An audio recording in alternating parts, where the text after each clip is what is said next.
Hey guys, Peter Steele here, back with another video, and today we will be going for not one step back, as the Soviet Union never yield a single piece of core territory. So we will play as the OG mustache man and turn the Soviet Union into a powerhouse. Of course, Iron Man mode on, historical AI focus is on, let's go. Now today's video is brought to you by Salad. Salad is a young, innovative company helping you to leverage your gaming hardware to make money while you're not using it.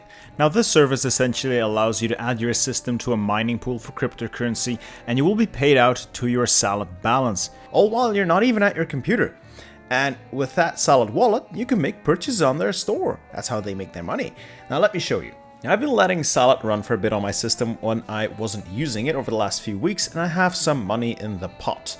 Now I can spend that on a pretty large selection of games from Steam, Xbox, GOG, even Nintendo's on here. And if games are not your thing, which I doubt, you can also choose to spend it on gift cards for stuff like Amazon, Spotify, Google Play Store, even Discord Nitro. Now I'm gonna pick up a copy of No Step Back here, and I will be handing it out to the community. But more on that later. Consider it a little holiday gift from Salad and myself. Now, I know how this sounds. It's kind of sus, not gonna lie. Now, I had the same response when they first contacted me. So I've done some research, and as far as I can tell, they're legit. They have their source code publicly available for you techies out there, and they have some pretty great reviews on Trustpilot, where people who actually use this stuff have put out reviews. So I recommend you still do your own research, never just take anyone's word for it, but I think they will make a good impression on you. I know they did for me. And if you do make the leap, use code BITTER to let them know I send you. Links down in the description below. Anyway, back to the video. What I hate most about the Soviet Union is just the size of the starting army. Organizing it always takes forever. So I'm gonna quickly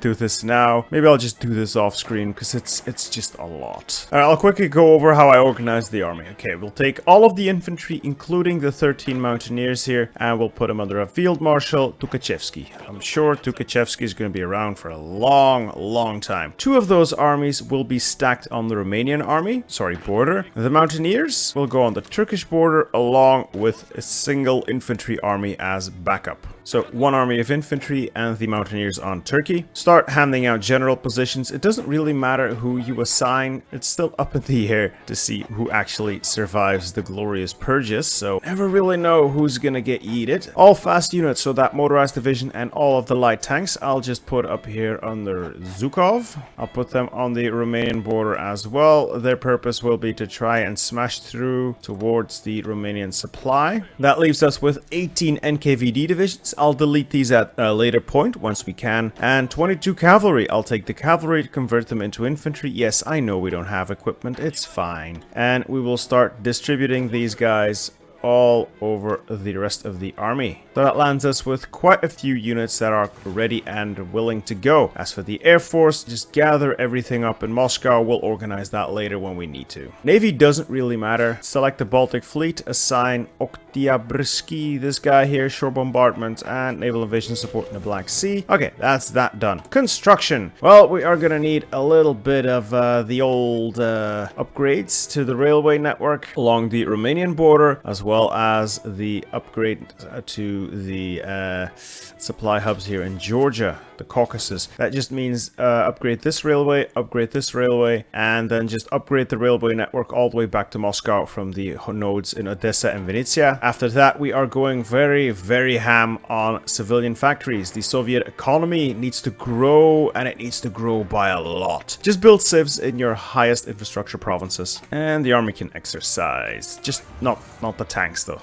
Research is just the basic opener. Engineering and industry. Focuses. We will not take a focus until we have 50 political power. And now for the production. I'll put 10 on infantry equipment, 5 on artillery, 5 on light tanks, 3 on trucks is good, 5 on fighters. That leaves us with 2 more to spend. I'll put 2 more on support equipment and you should be fine. The Navy, you can delete these if you want to, doesn't really matter. I like to keep them building and deploy them in the Black Seas fleet. Doesn't matter, we'll get the Black Seas fleet out this run, so we can just deploy all these lovely boats there. But I do always get rid of the subs. The subs suck. There's no point in keeping them. Alright, now we wait for 50 political power. And with our first 50 political power, we are going to justify on Turkey. Turkey is a sideshow to all this. They are just an easy way way to get at Romania, which we cannot get to because they're guaranteed by the French. So we will declare on Turkey, pull in Romania, destroy Turkey and Romania, and puppet both. Or just puppet Romania, occupy Turkey. Doesn't really matter. Turkey does weird things when puppeted, so you might be better off just occupying it. Your choice, really. As for focuses, now we start on the path of Marxism-Leninism. And of course, we will not be going for any of these alt history paths. We will stick with the mustache man himself at the center. Okay, the plan for focuses is simple. If I have to tell you, each individual focus will be here for about 3 days. You will rush from the center all the way down here to the block of rights and Trotskyites. Ignore Stalinism in one country and this branch unless you're really interested in it. It's not exactly perfect, but it's not terrible either. You can go up to the collectivization process without any issues, but the most important thing is to get down here to the blocks of rights and Trotskyites as quickly as possible. And every time you have done a major purge, you will need to wait 175 days. Use those 175 days to get at addressing internal affairs, expand the agitprop. That gives you access to some very lovely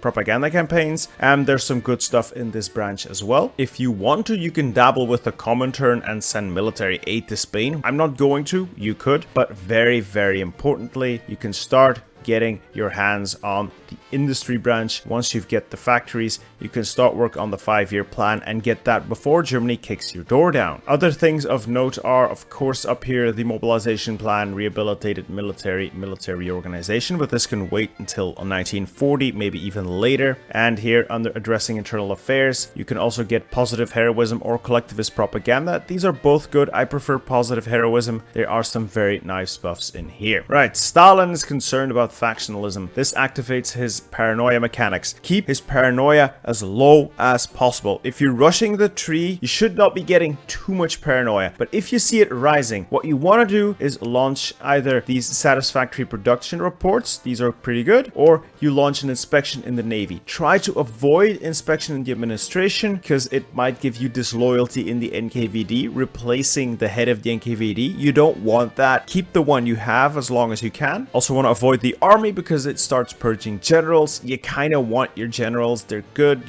You'll lose the best ones still, but keep your losses minimal. And inspection in the Air Force. Well, air is very important. If you have no other choice, do it, but try to avoid that. Try sticking with Navy and production reports. Just try to get the best bonuses from this branch or any other branch, whichever reduces paranoia. Now, we've sided with Stalin. We can also deal with these NKVD divisions. I'm going to change one of them into infantry, assign at the last empty slot, and either I can add these guys to the army of my mountaineers, or I can delete them for infantry equipment. I am gonna need a lot of infantry equipment though. I don't need more troops right now, so I'm just gonna delete these guys, just filter that infantry equipment into the rest of the army. Like, I'm already running a massive deficit. It's fine. I don't need that many troops. Now for industry, I like going dispersed as the Soviet Union. We will be making good use of those bonuses. Mostly the retention is pretty good because we get a lot of negatives for production growth and efficiency. So if we can keep retention high every time we switch over, it's going to be good. Also efficiency based, not bad. All right, Stalin's constitution is done. I'm keeping his paranoia in check by picking focuses that will reduce his political paranoia. Meanwhile, I'm still trying to rush down as fast as possible. Already at the Zenoviet terrorist center. This launches a major purge, so these are unavoidable, sadly. A lot of our comrades will be yeeted. That's why I'm not picking any political advisors just yet, because we're going to lose a lot of them. Now for research, the main part here is simply keep up with your industry, keep up with your engineering. Do not neglect radar. Radar is incredibly powerful, but your focus should be air. Keep your air up to date, keep your infantry up to date, and if you fancy, you can dabble with tanks. I recommend mediums. Heavies could work as the Soviet Union, I suppose, but I just like mediums. And of course, artillery. I ignore anti-tank, just focus on artillery and anti-air. Anti-air is really powerful. And yes, I know that our military production is not quite as glorious as it could be, but we have time. All right, first Moscow trial is done, and you can see we cannot continue down to the Trotskyist Soviet Center because we need to wait 175 days. Use those 175 days now to take other focuses like addressing internal affairs, etc, etc, etc. You pick whatever you want, just make sure you focus on 1, strengthening your country, and 2, keep Stalin from going completely insane. Alright, Alright, Spanish Civil War has kicked off. I've started my improved relations with the Republicans. You could do it with the Nationalists. It really doesn't matter. For historical purposes, let's try and support the Republicans. They're gonna lose. I'm not gonna send them help, so they're gonna lose. Alright, we have enough political power. Let's send the Spanish an attaché. They'll be more than happy to accept it. Aha, they've taken our attaché. That means our war support is high enough, and the Soviet Union is now on a war economy in 1936. Great. You tried stopping us, Paradox, but nothing can stop the Soviet Union. And again, industry, keep pumping out those civilian factories. We have plenty of time before we need to start making mills. My first order of business was to get the agitprop, so this has taken us a total of 70 days. We have another 105 days to fill, so 1 long focus and short focus, or 3 short focuses. Your call. I advise, again, check out his paranoia, see just how insane the man is getting, and then just take focus accordingly. Now we have access to these lovely propaganda campaigns. You want to run 30 of those before 1945 if you're going for the achievement. Start early, it's easy enough. Just pick something, whatever you like, really. There's always some good stuff. I would recommend, there's just check out what you like. There's always a bunch of good stuff in here. You start out with 1 slot, you unlock the other 2 slots by going down positive heroism or collectivist propaganda and getting the Komsom Sololomolol. Oh, and every now and then, of course, Stalin's paranoia gets the better of him, even with your diligent management of it. Just pick the top option. It's usually the best one, unless it's something related to the army while you're at war, or it's something that will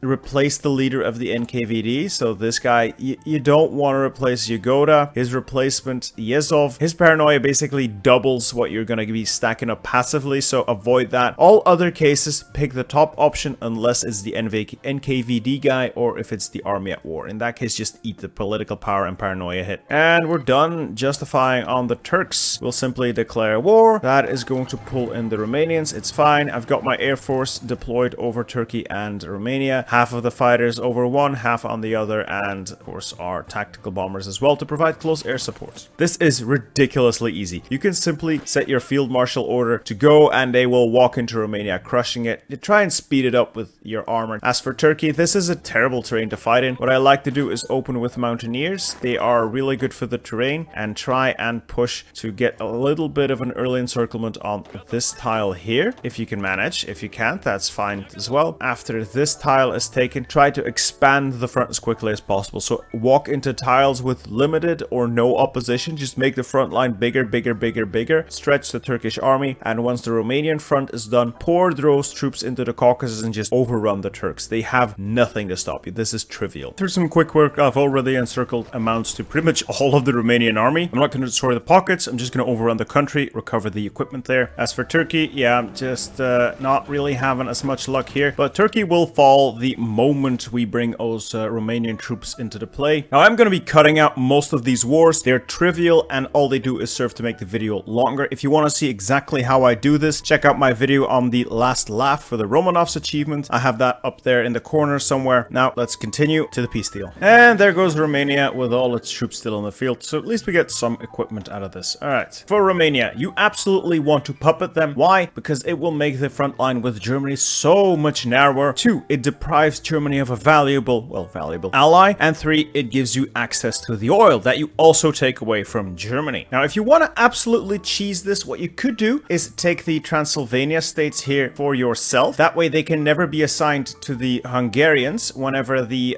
what is it again? Munich Agreement? It doesn't matter. When the Munich Agreement fires, they can never go to the Hungarians, and same for Dobruja. It can never go to Bulgaria. And then when the time window for those events have passed and they can no longer occur, you can give that land back to your Romanian puppet if you really want to cheese it. I'm not about that cheese life, so I'm just going to create a nice Romanian puppet. Do be aware, you have to create the puppets now. As Russia, we cannot ever release puppets unless we either do the Trotsky focus all the way down at the end, autonomous Soviet republics, or we can create collaboration governments, but that will take a long time before we can do that. So I prefer to just puppet Romania here and be done with it. In case you haven't really made any major breakthroughs like myself here, I've kind of cocked this one up. If that happens, just send the rest of your troops over, start to stacking on that front and start grinding away at Turkey. Your losses don't matter at this point. What you could always do is, again, start up a little naval invasion plan with your tanks and use these to hit the Turks in the flanks. They shouldn't have enough divisions of available to guard their ports by the time those invasions are ready, and definitely won't when your units have arrived at the front and are starting to chip away at the Turkish defenses. Now, with our next political power pick, what I like to do is go up to free trade. Yes, it gives away a lot of our resources, but it allows us to build faster, research faster, produce more stuff, and the Soviet industry has to grow, so I like to take this early. Now, we are getting a good amount of army experience from this whole charade, so what I like to spend it on are a few things. Like for the army, I like to get the Army Spirit First Officer Corps. It will give us more army experience overall, plus it will make our future doctrine a little bit cheaper. That is my first pick. I don't pick Bayonet Strength or Queen of Battle, even though they are decent, because I will be switching out of Mass Assault Doctrine and you lose those, so Officer Corps is our first pick. I could hire some of these guys later on to give us some passive army experience, but we don't need to update the army until we are ready to take on the Germans. The Navy is pretty much irrelevant, so I usually don't do anything with this. Be my guest and fiddle with it if you want. And for the Air Force, what I like to pick is first industry liaisons to give us more research speed on airplanes, because we need good airplanes. And once we've researched fighter 2s, I tend to switch over to air crew survey, so our actual air doctrine becomes significantly cheaper and work from there. And the second spirit doesn't really matter. Centralized control is good. Steel wings, steel hearts isn't bad. I prefer centralized control. Now, one thing I did forget to mention is you might want to start creating an intelligence agency, the NKVD, early, because we will need an intelligence agency by the time we get here to behead the snake. This will allow us to quietly finish off Trotsky and get rid of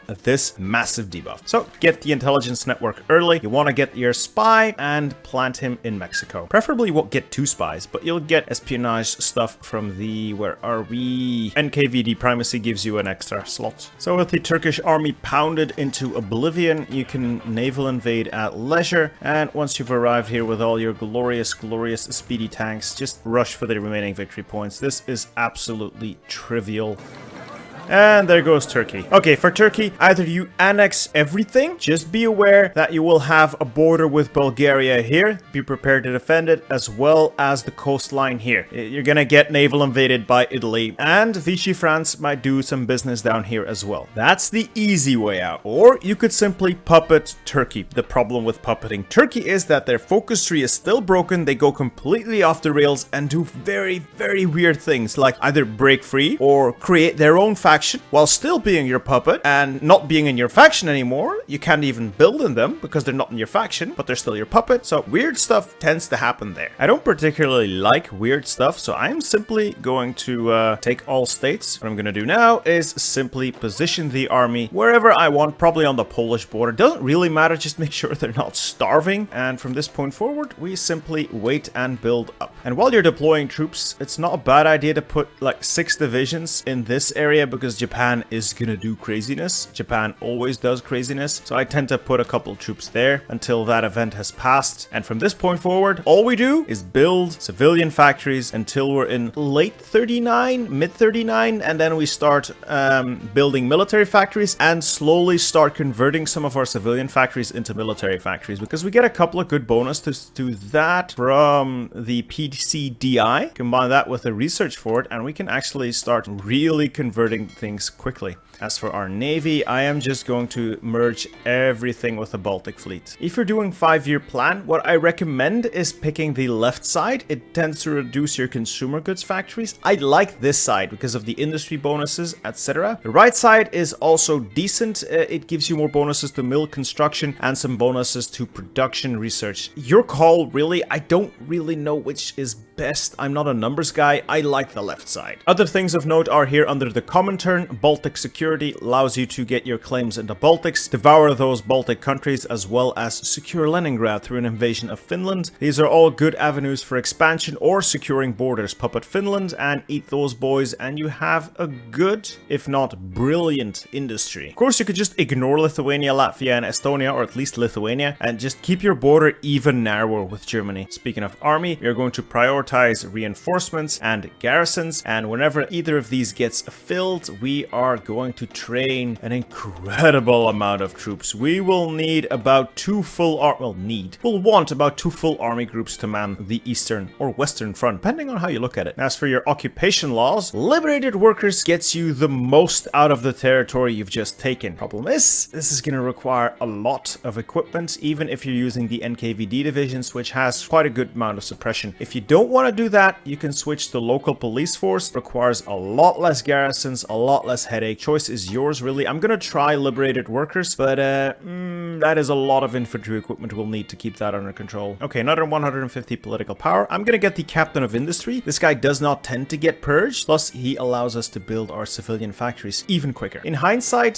Kalinin is also not bad, 15% stability, but we will get stability through the focus tree. Also, if you've chosen not to puppet Turkey, make sure you improve their railway network a little by the time you need to defend its borders, because the Turkish railway network is just non-existent. Try to link it up with whatever you've got going up here in the Caucasus. Level 2 railways should be enough to provide for your port garrisons, the defense of like Rhodes and the Greek islands, who will probably become Italian islands, and Istanbul. If the Spanish are in any position where they might win the war, or it looks like this thing is going to go on for a while, it might be worth sending some troops here to help out. It's some nice army experience and a good opportunity to train a general. Let's be honest here, I don't know how much more help you can realistically offer. I could send some volunteers though. I could send 6 tanks under Zhukov, but I'm quite sure we're gonna get those killed. And we need to find another 103 days, so 1 long focus and a short one, or 3 short focuses. We can do the industry now though, so we can start work on this bad boy, heavy industry for some free civs and infrastructure. Alternatively, we can get the collectivization process for a consumer goods bonus, plus some construction speed bonus at the expense of, let's see, some war support, some base stability, and we can recover that with the new Soviet woman. Choice is yours, really. I think I'm gonna go for collectivization first. No, I'll get the stability first and then collectivization. Hey, more stability, more political power, and we'll use that political power to get Mikhail Kalinin 15% stability. That should fix most of the issues in our country. Biggest downside of just eating Turkey is all the garrisons you need. So yeah, this is costing me a lot. It would probably be best to keep this on local police force so you don't have to worry about it, or even civilian oversight if you're going for the long game, which I suppose technically we are, so this is probably going to be best long-term to build that compliance.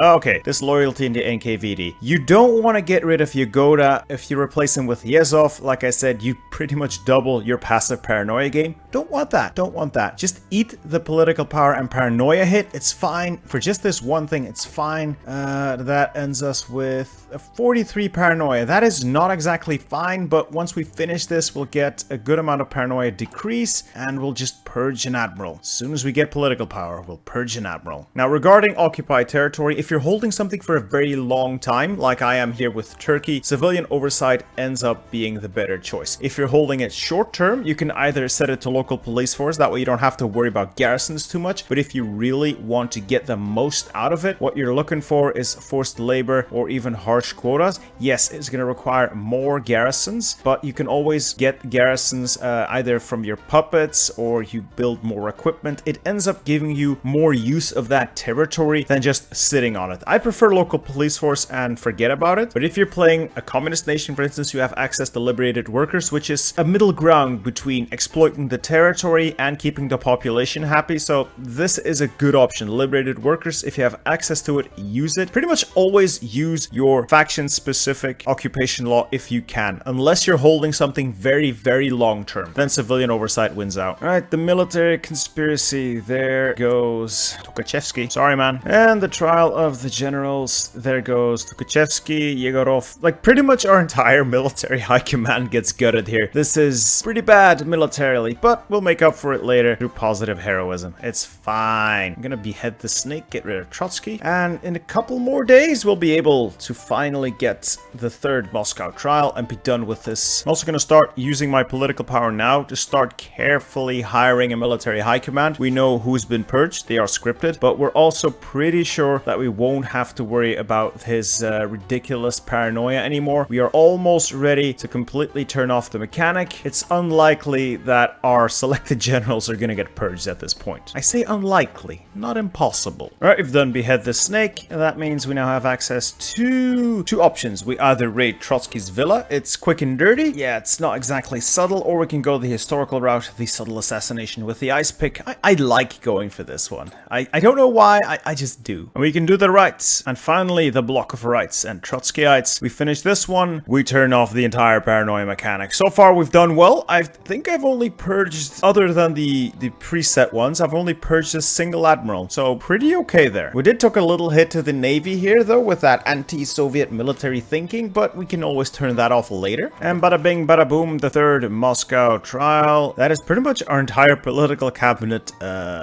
expunged. We've reached the end of the line. We can start working on this one soon enough, and we can start building up Stalin to be the glorious leader. But I say we focus now on the industry. What you want to get first is foreign experts, and then maybe you can get the Academy of Sciences down here for that extra research speed. I like that. And then you head on into the 5-year plans. Now the 5-year plan is pretty good. I'd like to go with the left side. Right side's not so bad. I just prefer the left side. You do you. I'm not a big numbers guy. No advice from me here. Other options here are positive heroism. Work your way down this to get yourself Zhukov as a field marshal, along with Rokossovsky and Konyev, and some more factory output. Or if you like, the collectivist propaganda has also good bonuses. Choice is yours. And our political paranoia is now no longer a concern. We can turn that off. Stalin is no longer paranoid, and once our espionage action against Trotsky succeeds in 45 days, if it succeeds, we will also get rid of this Trotskyite plot. Gotten foreign experts, that means we can get the new industrial concern. Please get this one. This is so powerful. Not only is it one cheap, it gives you a bunch of bonuses, but it can be upgraded as well. This construction company that I cannot pronounce is so good. And in preparation for upgrading it, we're going to improve our relations with the United States. These American experts here with their higher production cap,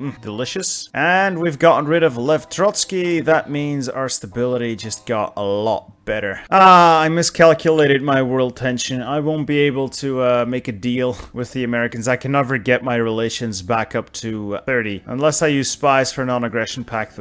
I'm not gonna bother. We'll either go with the Germans or we'll go with the Japanese. Germans give you more efficiency growth. The Japanese give you more efficiency base. I think efficiency base is gonna end up being better. The main thing you want this run is airplanes and infantry. Like these 12 tank divisions that we have under Zhukov now, of course we will improve upon these. We'll slowly phase out the mediums, the lights for mediums. We'll beef this up to a 30 with tank template. It will be fine. We can always build more later on in the war, but what we want at the start going into this is at least 2 army groups just on the Polish-German border by then, and then enough troops to guard the coasts. You don't want to get naval invaded randomly and lose the achievement that way. So we're up to 105 civilian factories. I am going to try and dig deep to find my inner Dankus and get more civs. Civ greed is real, yo. Now it is theoretically possible to get like 400 civs as the Soviet Union, but it's a bit memey for my tastes. And we can improve that construction company even more. We can specialize in civilian industry, build civs faster, and get better consumer goods. This is really good. Or specialize in military industry, get more factory output, and build mills faster. And then there's shipbuilding, but nobody does that. Ironically, as the Soviet Union, we are starting to run a little low on manpower, so I'm gonna go up to limited conscription. It's relatively cheap. So it's now March of 39. I'm gonna finish off building these civs, and then we're gonna switch it up to military factories, and after that we will probably quickly start converting some civs into mills just to get at last boost to our factory count, because we are gonna need a lot more factories than we have right now. It's mid 39 and I have started research on fighter 2s. Yes, I know this is ahead of time, it's fine, fighters are incredibly important and I want them as soon as possible. That also means, oh, Molotov Ribbentrop. Sure, sign it, it's fine. That means I will be getting the MiG Design Bureau for light aircraft now, so my fighters can actually get researched even quicker. Also gonna start a production line for towed anti-air. That's gonna help us out even more, just in case the Germans get air superiority, despite all our efforts. So far, we've been able to crank out a good amount of troops. We are almost at 2 full army groups at the border, and we can get more just to guard this Turkish coast. If you made Turkey a puppet, you don't really have to worry about it. You just got the Black Sea here to worry about, and Leningrad, or potentially the Baltics once you've gobbled those up as well. Italy could naval evade up here, but it is fairly rare. Now, for a military theorist, I'm not going for Georgy Zhukov because I'm not going mass assault. Shapochnikov will have to do, and with that guy, we can now start work on our doctrine. Now, I am going for superior firepower. If you're really anxious about getting the achievement and you just want to defend,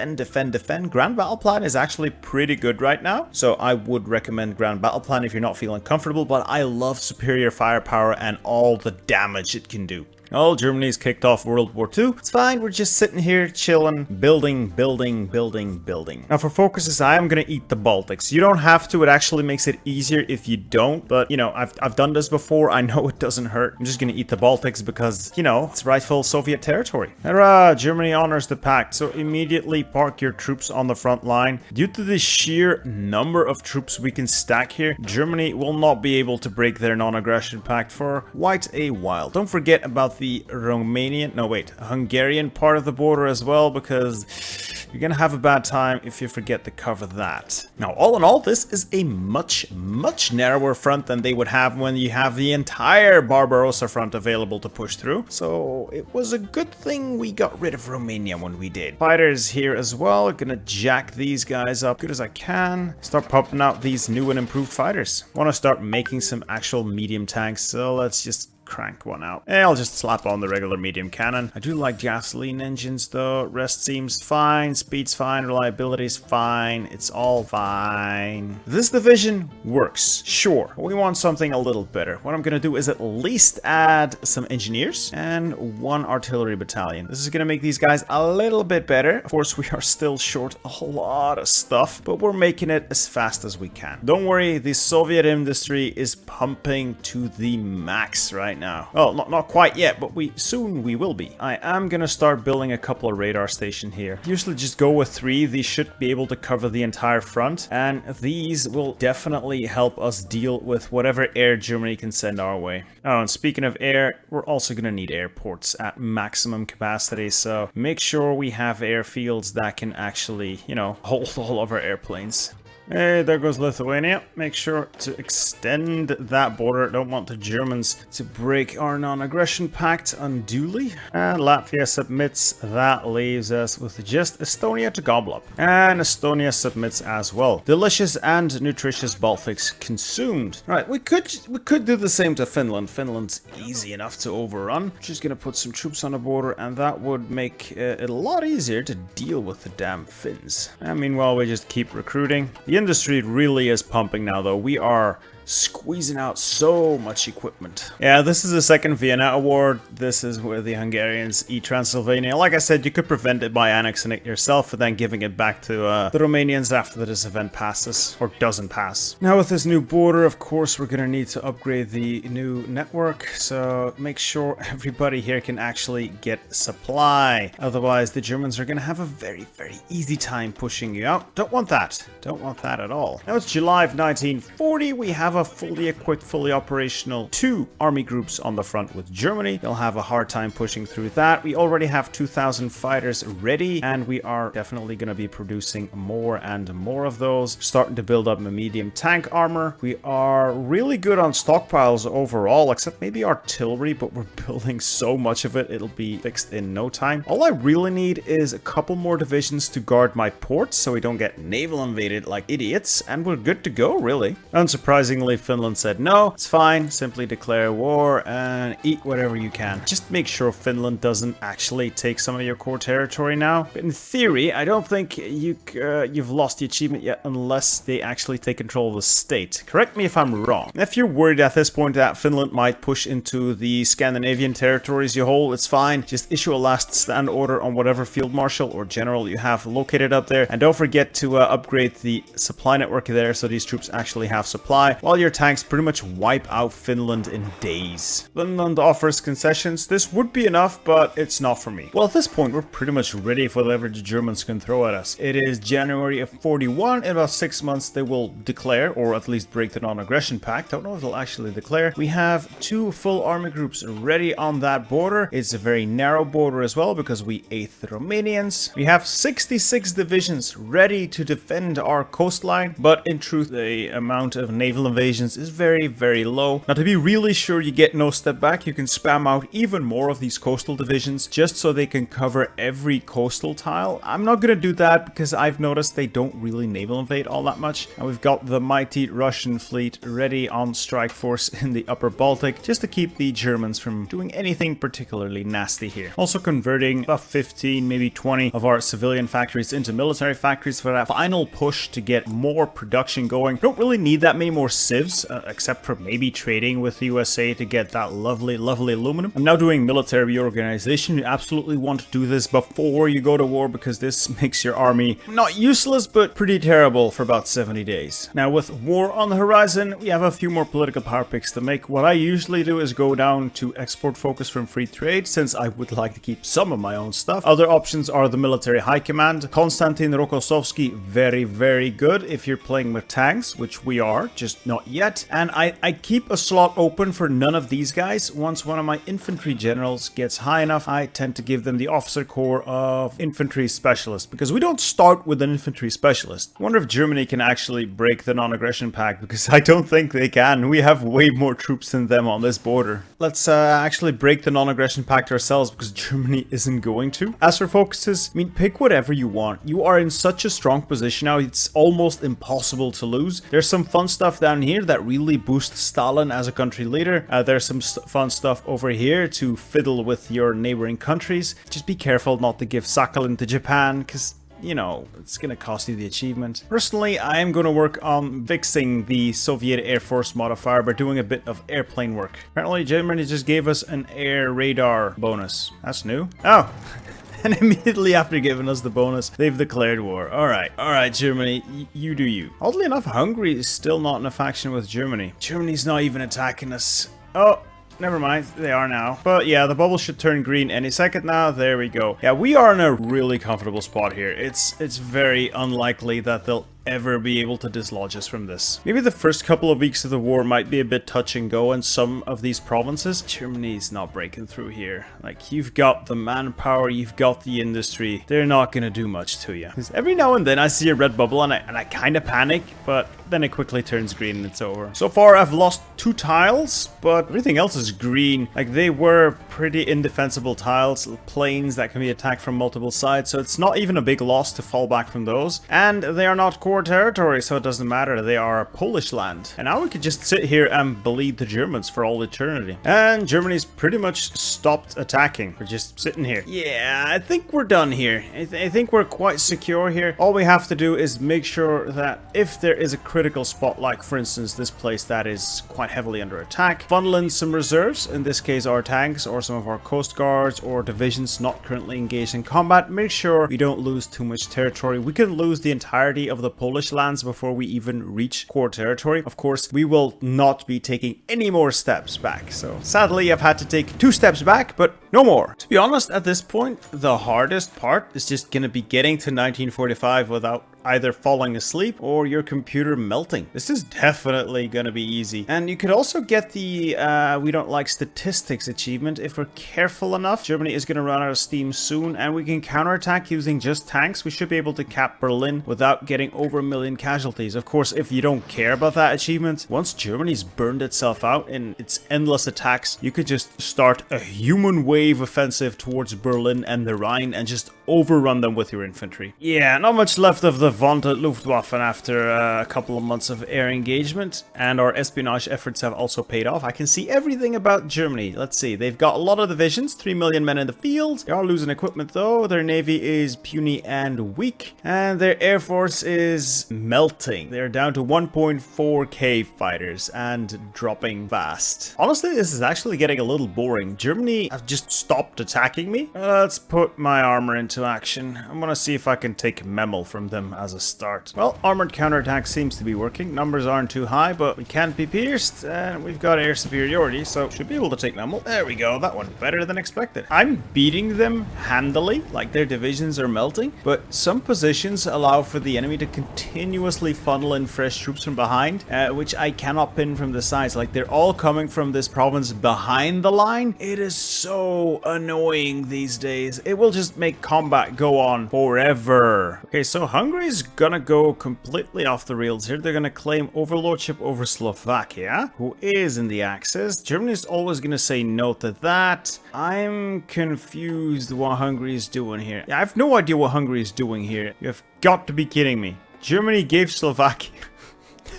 Germany just gave away Slovakia. This is turning into such a weird game. Every time I record a game, it just turns for the weird. Oh well, I'm gonna try and cram my armor in here and see if I can get an encirclement around Königsberg. Got a small pocket out of it. It's not much, but it's mine. I like it, I like it. Now let's clean it up and keep going. Oh, I just hate how many divisions the AI can stack in some places. It's just disgusting. Just look at this, 12 here, that's like 21 divisions, that's another 20 divisions. Downside of that massive stacking AI is, well, once you create a breach, they're really easy pickings. That's a lot of divisions we've just deleted. Thank you, Mr. Schmittler. Oh, and you got me a free railway gun. How generous of you. Vichy France have joined the Axis. It's not really a major concern. I can fix that by just garrisoning this, and my troops will walk in there to clean it up. I wish I could just dislodge them from here, but they can continuously reinforce from the rear, and it just makes combat just so annoying. I can't stop them from reinforcing this tile. The only way I can take it is to either brute force it, just break them before they can reinforce it, or to try a large sweeping attack to go around and capture the railway here, but all this is forest and it's just an equally giant pain to fight through. Every time it looks like I'm about to take it, they just find more divisions to funnel in from the rear. Finally getting something moving. Yeah, the overstacking of the AI is annoying, but not something insurmountable. So we'll just continue to carve up the Germans. Oh, we're just shattering their divisions. As long as they don't continuously reinforce, we tend to really just push them aside. And just as I say that, of course, they funnel in more and more and more and more and more troops from the rear, and I can't stop them. Alright, we'll pin these divisions. Let's see if they don't make an escape, and maybe I'll get a nice encirclement. Oh yeah, got a very nice encirclement off there. Ooh, that is a lot of divisions we have trapped. Now quickly smash that. So far we've inflicted 4.4 million casualties. We've taken 3.7k casualties. Now if I keep playing this carefully and not attack using my infantry, we should be able to do this without getting more than 1 million casualties, getting you another achievement. So that is already 3 we can get in this one single run. Easy peasy lemon squeezy. German Air Force is down to less than 1,000 airplanes. Their army is also down to 2 million men in the field, so ooh, they're shrinking. My tanks go through the line like a knife through butter until you run out of supply. Always run out of supply. Oh, I need Königsberg, but I can't get it because they continuously reinforce it. Oh, you're in trouble now, Germany. I'm just gonna capture your supply point from the rear. That works too. We'll just encircle Königsberg and then attack. Anyway, yes, I know that I'm playing this slowly. I'm playing this methodically. I'm just trying to have fun with these tanks while we make it to 1945, which is the real challenge here. Getting to 1945 without your computer blowing up or you falling asleep. Well, I think we're about to destroy another massive section of the German army. Yep, and oh my God. That is a lot of divisions we've got trapped here. Alright, let's destroy that and keep going. We are getting closer and closer to the target of Berlin. Oh my God, the amount of divisions we've got on these two tiles here. This is absurd. How many divisions is that? Let's see if we can tighten the noose around Warsaw. That will be another 20 or so. No, 22 divisions gone if we can manage that. Oh, more even. They're retreating into the pocket. Good. What? Switzerland in 43? This is just turning into a weird game. I just want to record a guide and everything seems to go off the rails. This is historical, by the way. And there goes the German army's southern flank. Oh my god, I feel disgusting just doing this. How many did we kill? We've killed 6.2 million Germans. Oh my god. And I think my tanks have just breached the Czech underbelly, and we can now gut this from the inside without having to worry about the Sudetenland forts. And it's over for Germany. All I care about now is minimizing my casualties to under 1 million, just to get another achievement. That's it. Looks like my tanks have broken through. Yikes. Okay. I was gonna say the German army is a shadow of its former self. I don't think shadow does it justice. They're gone. They've been reduced to, what, half their former fighting strength? Meanwhile, my tanks can just go wherever they want, whenever they want. We've cut off the entire area around Danzig, Gdynia, and Küslen, assuming we can take the ports, of course. But we should not have too hard of a time getting that done, not with the armor. Still, though, the pocket... Oh god, events. Still, the pocket is closing. Tanks ahoy! Yeah, they can't stop me now. While I'm here, might as well occupy ourselves a slice of the Low Countries in France, really. I'm impressed that Germany still has 174 divisions in the field. They barely have factories left, but that's still a sizable army for a country that is literally on its knees. Okay, we can take another 500,000 casualties before we lose the achievement. I'm a little bored here, so I'm just gonna start a couple of infantry offensives. Oh, I seem to have missed something up there in the north. Well, I feel silly for missing all those German troops. They probably shipped them in from Norway, I'll say. And with this peace deal, we are done. We have defeated Germany, taking less than 1 million casualties. That's 1. We have all the time in the world to do those remaining propaganda campaigns. That is 2. And all we have to do now is sit here and let the game run to 1945, and we have no step back, or not one step back. Let's just make this a very, very disgusting peace deal, and we'll be done here. And after that peace deal, we're done. It looks, well, a lot less disgusting than it could have. Got a nice East Germany, a proper West Germany, a Czech People's Republic. There's even an Austria here that has all of its territory. You've got France, and you've got Free France roaming around here somewhere as well. Anyway, I think the Comintern made out pretty well in this peace deal. We've got ourselves a nice amount of territory out of it. Anyway, all you have to do now is let the game run until 1945, and you have not one step back. Not only that, following this guide will allow you to build a very, very powerful Russia that can go well beyond World War II, should your computer be willing to run the game for that long, because oh boy, it does not run very well right now. Anyway, I hope you've enjoyed this video. If you did, leave a like, consider subscribing, and hit that bell icon to be notified whenever I upload more content. And check out this next video. I made it just for you.